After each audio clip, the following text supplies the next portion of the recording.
तो अभी तुम ज़्यादा गद्दे हो गए, एक पद्य लूँ और फिर कुछ चर्चा करूँगा, ठीक है? ओके, भजन लेते एक।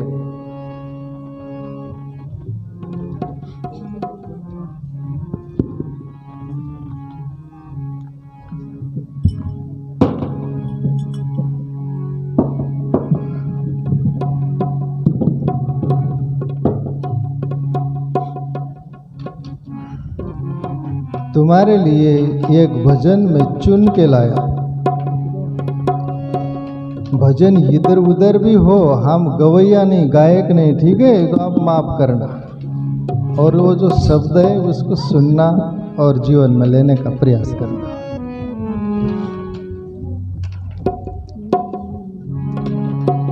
दिवस गवाए खाए के, रात गवाई सोय, हीरा जन्म अनमोलता, कोड़ी बदले खो।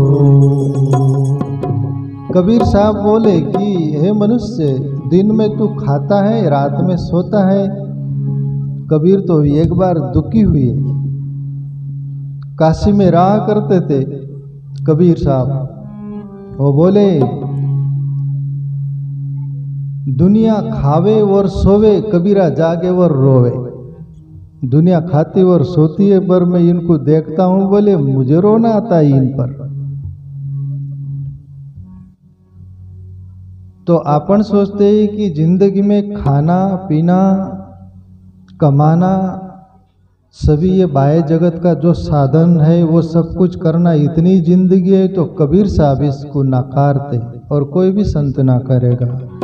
जिंदगी कीमती है, हीरे जैसी है, उसको एक कौड़ी बदले नहीं खो देना। ये दुनिया का सब दस्तूर है। अभी आप बैठे हो, ईश्वर के नाते आप यहाँ बैठे हो, कितने निश्चिंत बैठे हो। या तुमको कोई डर भय है क्या?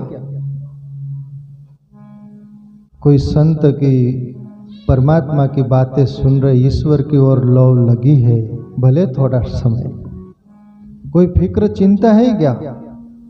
और यहां से उठकर चले तो फिक्र लगी, पकड़ी तुमको। वो जो राम तीर्थ बोलते थे लोग, तीर्थों में जाते बोले, आपने कोई लोग बोलते हैं ना, कोई लोग ऐसे ही बोलते कि तीर्थों में लोग जाते तो अपने पाप ताप धोने के लिए जाते। तीर्थों में भी जाओ तो पाप ताप धोने मत जाओ, अपने पाप अपने पास ही रखना। न रखो तो भी वो तीर्थों में रहने वाले नहीं, क्योंकि तुम्हारे साथ आदत हो गई उनको। और तुम चालाकी से बोलते तीर्थों में जाकर छोड़ देंगे उनको,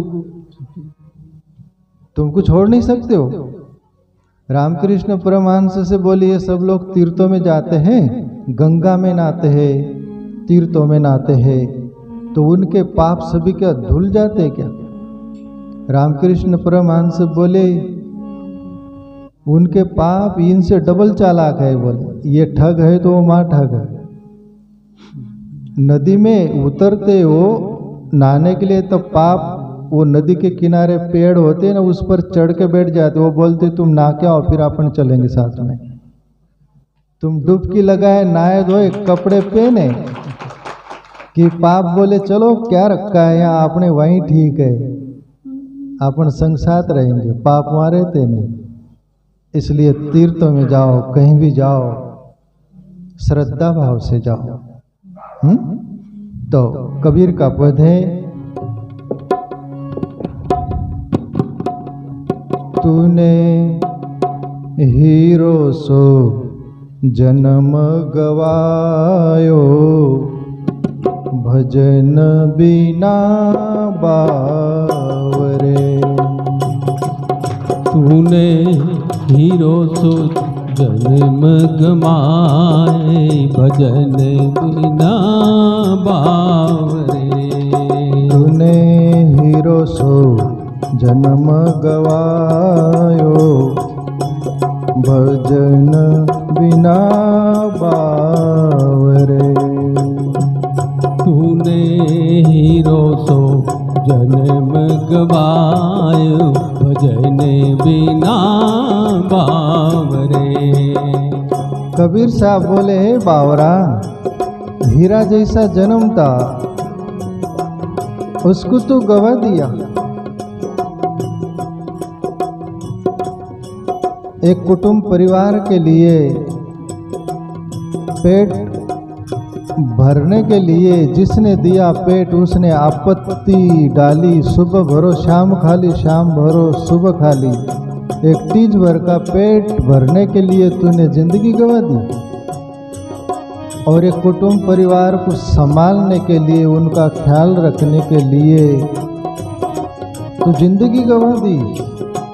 मान बढ़ाई में, एक सत्ता के लोभ में, लालच में, दुनिया भर की वासना में तू हीरे जैसी जिंदगी गवा दी। हे बंदा, तू हरि को नहीं भजा। काम धंधा करो, जो अपना कर्तव्य वो सब करो, सब करते हुए हरि को भजो। गुरु नानक भी गृहस्थ में थे, लड़के बच्चे थे, खेती करते थे, दुकान करते थे, पर गुरु नानक संत थे। गुरु नानक अपन सबके लिए हौसला दिए कि घबरना नहीं, घर गृहस्थ में रहना है, सब कामकाज करना पड़ेगा, रोटी रोजी कमाना पड़ेगा, वो अपराध नहीं, तुम्हारी पूरी फर्ज निभाओ। दुकान करते हो तो दुकान पर ईमानदारी से ग्राहक को ईश्वर का ही रूप है मानकर उनके साथ धोखाधड़ी मत करो। कोई व्यापार करते होंगे तो व्यापार कर रहे हो, उसके साथ, जो सामने वाले के साथ धोखाधड़ी मत करो। तुम्हारे पर विश्वास भाव रखकर जो सब सौंप देता है विश्वास के साथ, उसके साथ दगाबाजी मत करो। अपना सब कर्तव्य करते हुए ईश्वर को भजते हुए जीवन जियो। गुरु नानक बोले, आगे धंधा पीछे धंधा, धंधे पर धंधा, धंधे में जो हरि को भजे वो हरि का बंदा। ये धंधा आगे भी रहेगा, पीछे भी रहेगा, ऊपर नीचे भी रहेगा, सब दूर धंधा रहेगा। धंधा करो ईमानदारी का, पर जो हरि को भजेगा वही सच्चा हरि का बंदा होगा। घबरना नहीं, ये जिंदगी सबको जीना पड़ता है संघर्ष में। कबीर साहब बोले, तूने हीरो सो जन्म गवाए, भजन बिना बावरे। बावरा का अर्थ होता है पागल।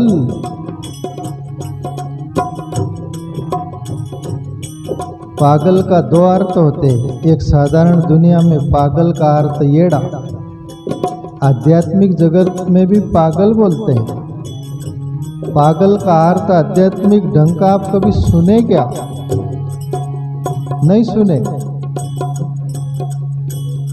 पागल, उसने कुछ गल पा लिया, उसने कुछ परमात्मा को पा लिया, उसने कुछ भक्ति पा ली, उसने कुछ तो भी पा लिया, उसको असली पागल बोलते। बाकी ये 50% पागल दुनिया के, खोपड़ी खराब हो गई, 50% पागल। आगे कबीर बोले,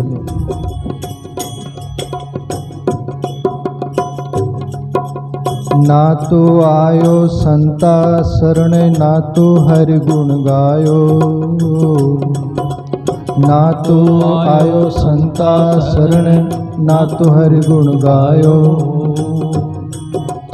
पच पच मरियो बेल की नाई, पच पच मरियो बेल की नाई।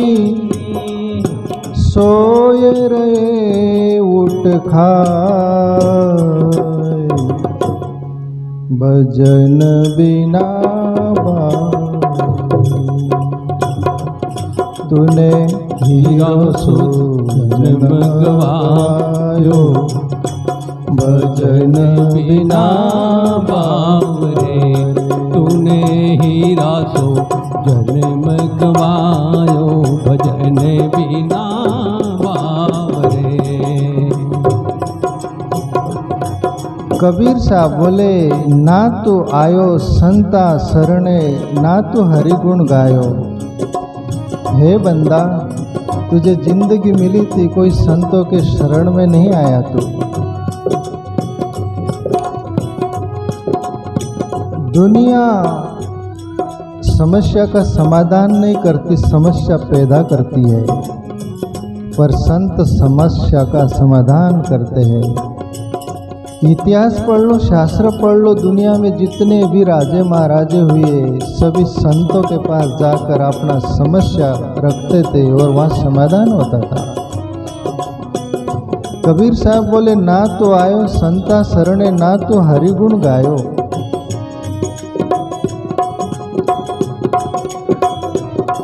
हम संतों की शरण भी जाते हैं,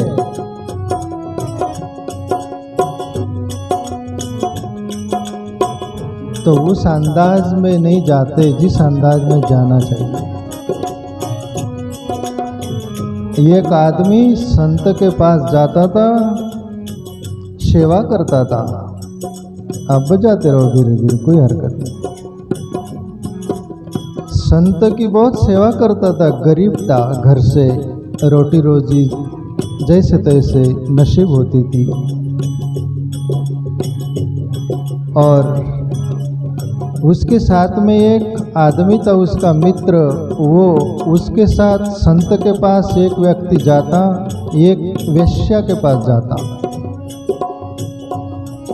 और वो वेश्या के पास जाने के वाले के पास धन संपत्ति अंबार बहुत सारी हो गई, बंगला बन गया, गाड़ी घोड़ी, नौकर चाकर, और ये संत के पास जाने के वाले के पास सीधा घर मकान नहीं, दो रोटी सीधी नसीब नहीं। दुखी रहता था, सोचता था कि मैं संत की सेवा करता हूँ, संत के पास जाता हूँ, फिर भी ये सेवा का फल, ईश्वर की भक्ति का ये फल, जो इतनी गरीबी और वो वेश्या के पास जाने के वाले के पास इतना धन, तो उसके मन में थोड़ा संदेह आ गया जैसा। पैर कब गए, वो बोले कि ये कैसा। और रोज सोचता संत से मैं पूछूंगा कि बाबा, मैं आपकी भक्ति सेवा करता हूँ, ईश्वर की भक्ति बंदगी करता हूँ, इतनी गरीबी मेरे पास क्यों, वो वेश्या के पास जाने के वाला इतनी धन संपत्ति क्यों। तो एक दिन ऐसे विचार में था कि आज संत को पूछूंगा ही मैं, और जा रहा था तो रास्ते पर उसके पैर में कांटा घुसा, तो पैर से आर पार हो गया। बा मुश्किल से वो कांटा निकाला, लोलवान पैर। तब तो और संताप गया वो कि ये क्या फल है, संत के पास गया मैं ईश्वर की भक्ति, पहले ही दुख, दुख में दुख, और आज संत से पूछ लिया कि बाबा, ये भक्ति का सेवा का फल, इतनी गरीबी दुख, उसमें आज कांटा भी घुस गया, तो आज बताओ मेरे को, यही संत सेवा का फल है, यही ईश्वर भक्ति का फल है।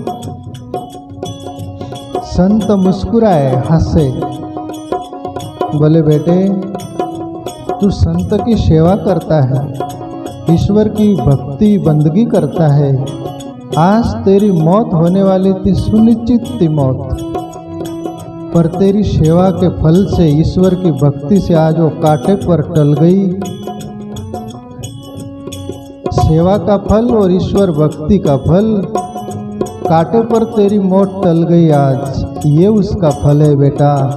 और वो वेश्या के पास जाने के वाले के पास, उसके नसीब में हीरे कोहिनूर साथ थे, सेवन, पर वो पाप करता था, दुष्कर्म करता था, तो उसके 4 हीरे नग उसके नसीब से चले गए थे, उसके भाग्य प्रारब्ध से। जो बचे थे, वेश्या के पास कोई सेठ साहूकार आया तो हीरे के 3 नग पड़े थे वहाँ, वो उसको मिल गए, 7 मिलने वाले उसके भाग्य में थे, पर पाप अपराध के कारण इतने ही नसीब हुए उसको। और बेटा, वो तो बाह्य जगत का धन है, आज नहीं कल मौत आएंगी, छीन लेंगी, पर तू ईश्वर की भक्ति बंदगी कर रहा है, संत की सेवा कर रहा है, आज तेरी मौत हो जाती, वो बच गई, अभी शेष जिंदगी बची है बेटा, ईश्वर की बंदगी भक्ति कर ले, उस अजर अमर आत्मा को पाले। मेरे जैसा तू भी अजरा अमर हो जा। तो कबीर बोले कि संत शरण में जाने से टोटा नहीं, हानि नहीं। साधु संग किए होए न कारज हानि। संतों की संग करने से कोई हानि नहीं होती, भलाई होगा। और बापू जैसे कोई संत मिल जाए, सच्चे संत, तो विभीषण जैसा धन्यवाद देना। वो हनुमान को लंका में विभीषण ने धन्यवाद दिया था।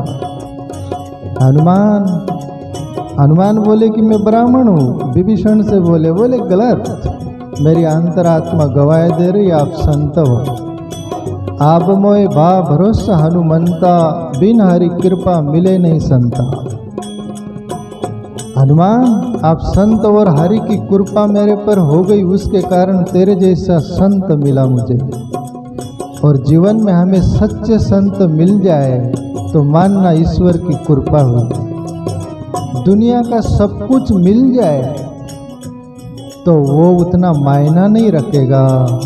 संत तुम्हारी जान भी बचा लेगा, हर मुसीबत में से बाहर निकाल लेगा और ईश्वर के शरण में आपको पहुंचा देगा। एक संत के पास एक राजा और जाता था। संत बोले, बेटा मेरी बहुत सारी सेवा करते हो आप, मैं आपको एक ताबीज बना देता हूँ। ताबीज समझते ना आप, गले में या बांधते लोगों, क्यों बांधते, क्या बांधते, उनका जो डर पर रहता होगा कोई, वो ताबीज। संत बोले ये ताबीज बना देता हूँ बोले, और इसमें मैं कुछ लिख देता हूँ। जब तेरे जीवन में आपत्ति आएंगी, दुख आएगा, तब वो ताबीज खोलना और देख लेना।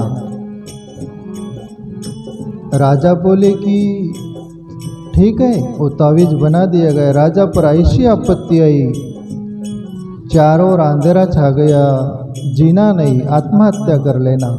तब वो संत की बात याद आई। संत ने मुझे ताबीज दिया था, एक बोला था कि उसको खोल के देख लेना।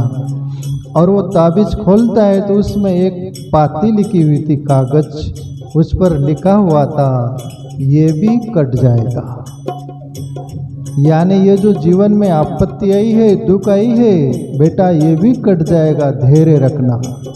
वो राजा को हौसला बंधा और उस दुख की मुसीबत में वो डटे रहा और वो समय चला गया।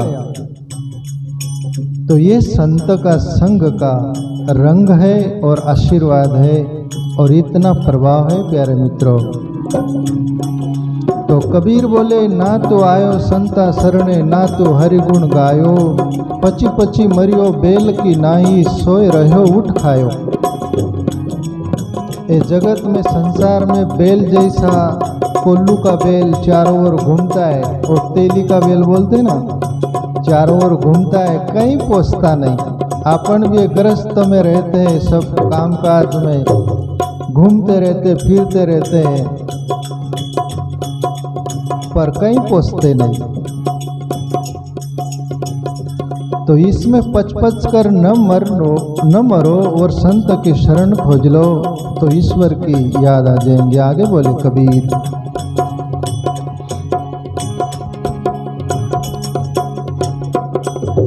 वो संसार हाट बनियो को सब जग सोदे आयो। वो संसार हाट बनियो को सब जग सोदे आयो।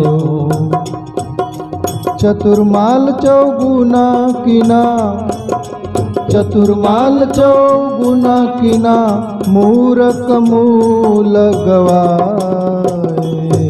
भजन बिना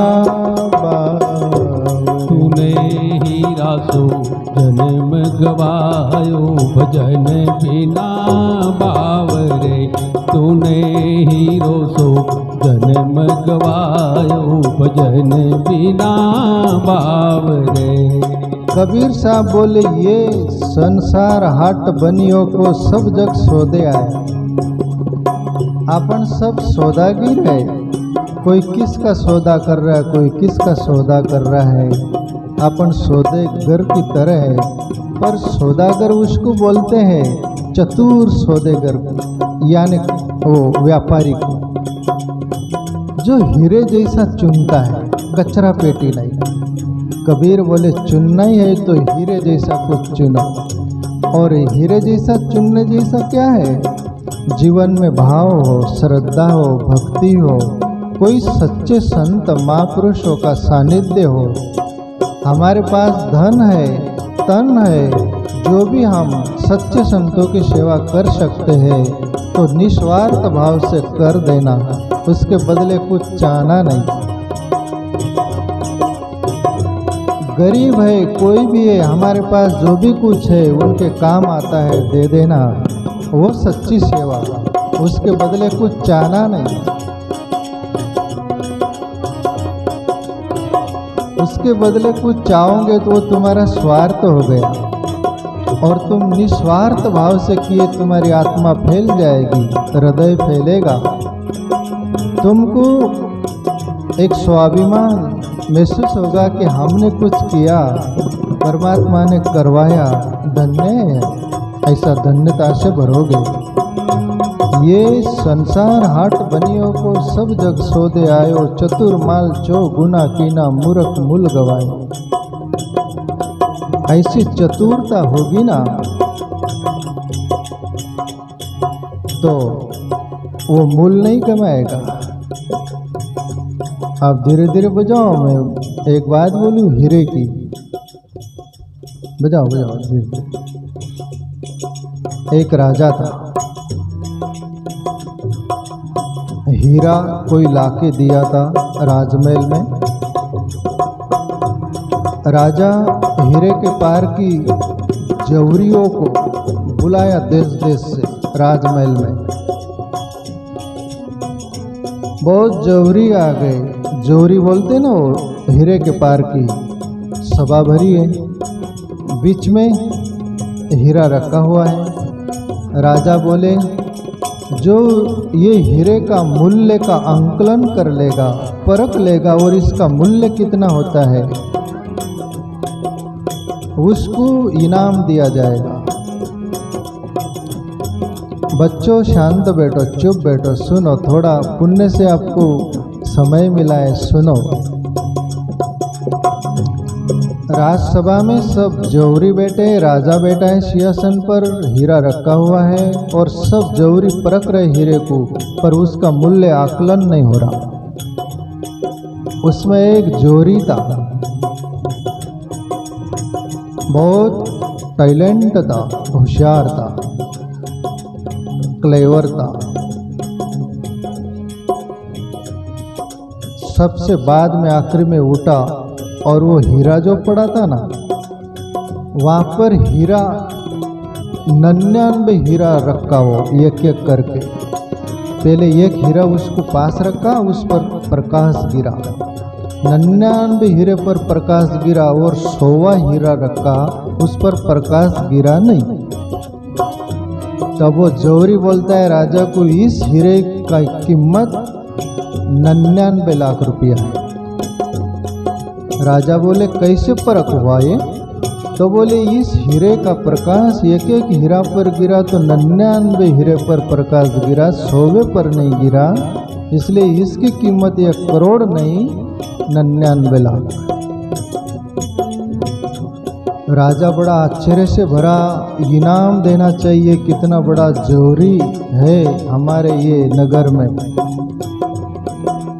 साइड में एक संत बैठे थे, और जहाँ संत होगा वहाँ समाधान सुनिश्चित है, दुनिया की कोई भी समस्या रहने दो।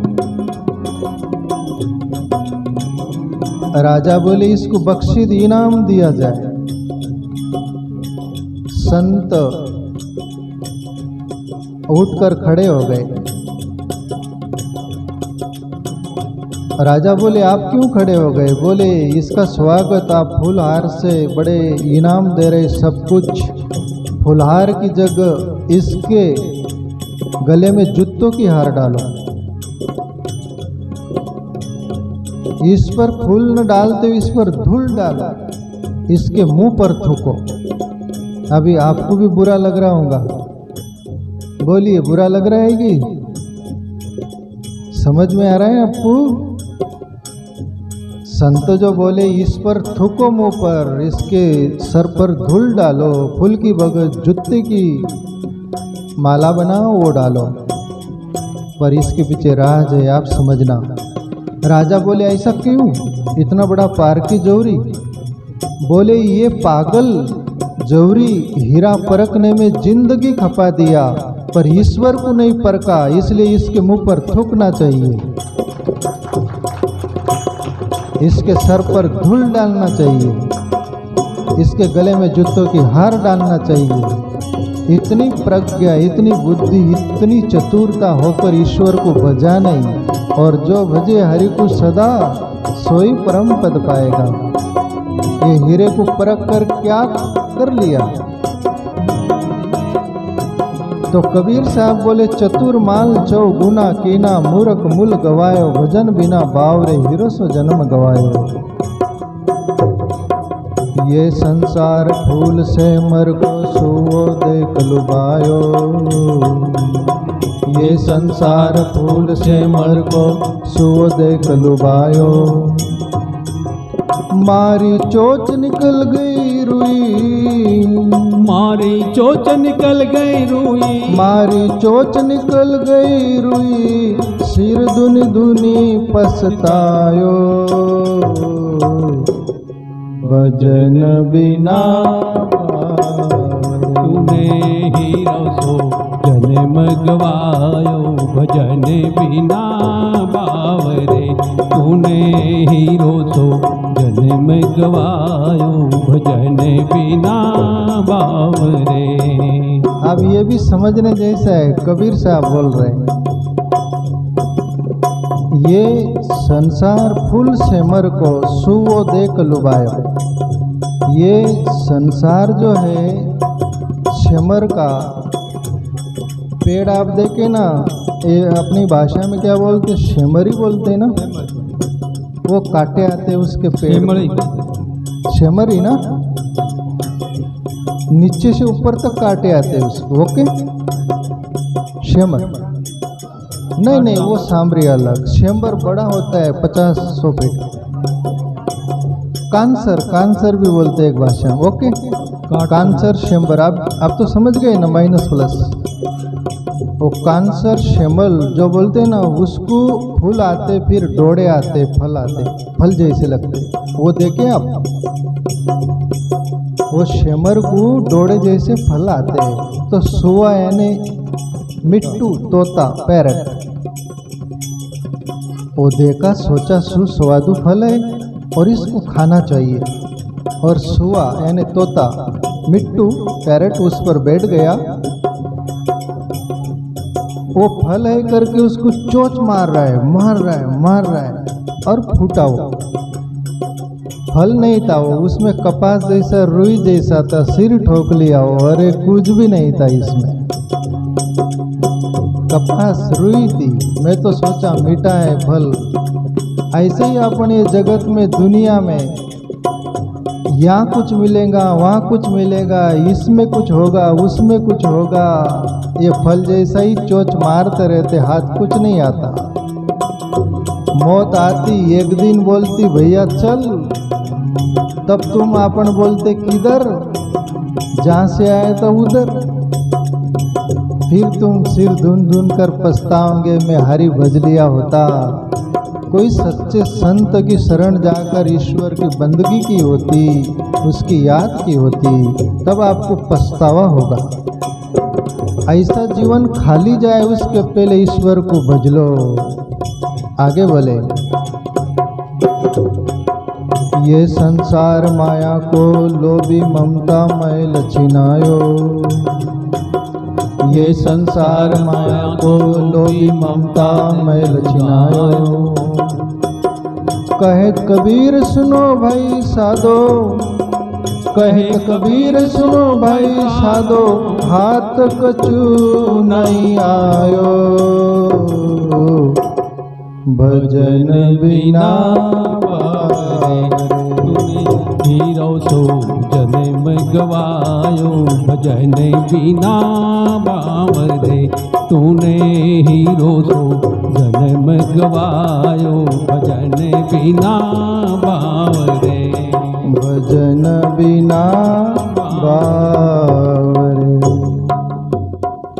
कबीर का पद प्यारे मित्रों, कबीर बोले आखिरी, ये संसार माया को लोभी ममता मैल चिनायो, कहत कबीर सुनो भाई साधो हाथ कछु नहीं आयो।